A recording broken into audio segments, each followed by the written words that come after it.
സംസ്ഥാനത്തെ വന്യജീവി ആക്രമണവുമായി ബന്ധപ്പെട്ട സന്നദ്ധ പ്രാഥമിക പ്രതികരണ സേനയുടെ പ്രവർത്തന മാർഗ്ഗരേഖ പുറത്തിറക്കി വനം വകുപ്പ്. തെരഞ്ഞെടുത്ത അംഗങ്ങൾക്ക് ജില്ലാ പഞ്ചായത്ത് തലങ്ങളിൽ 2 ദിവസത്തെ പരിശീലനമാണ് നൽകുക. പരിശീലനം പൂർത്തിയാക്കിയവർക്ക് സർട്ടിഫിക്കറ്റും തിരിച്ചറിയൽ കാർഡും നൽകും. എ വി ജയശങ്കർ വിവരങ്ങൾ ചേർന്നു. ജയശങ്കർ, ഇതിന്റെ പ്രവർത്തന രീതി എന്താകും ട്രെയിനിങ് കഴിഞ്ഞാൽ?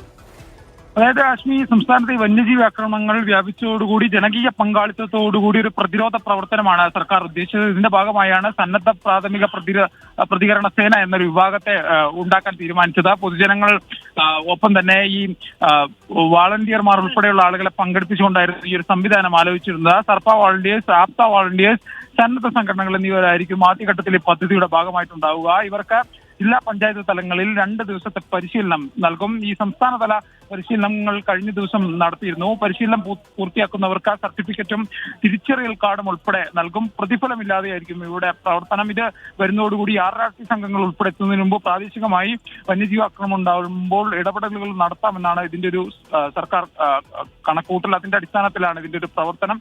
ഈ വന്യജീവികളെ എങ്ങനെ തുരത്താം, ഇവിടെ സാന്നിധ്യം തിരിച്ചറിയാം ഉൾപ്പെടെയുള്ള കാര്യങ്ങളിലായിരിക്കും ഇവർക്ക് ട്രെയിനിങ് നൽകുക.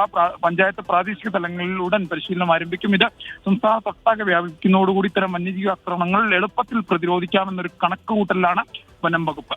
അശ്മി, ഓക്കെ. എ വി ജയശങ്കറാണ് പത്തനംതിട്ടയിൽ നിന്നും ആ പ്രത്യേക ടീമിന് ട്രെയിനിങ് കൊടുക്കുകയാണ് അതിന്റെ വിവരങ്ങൾ നൽകിയത്.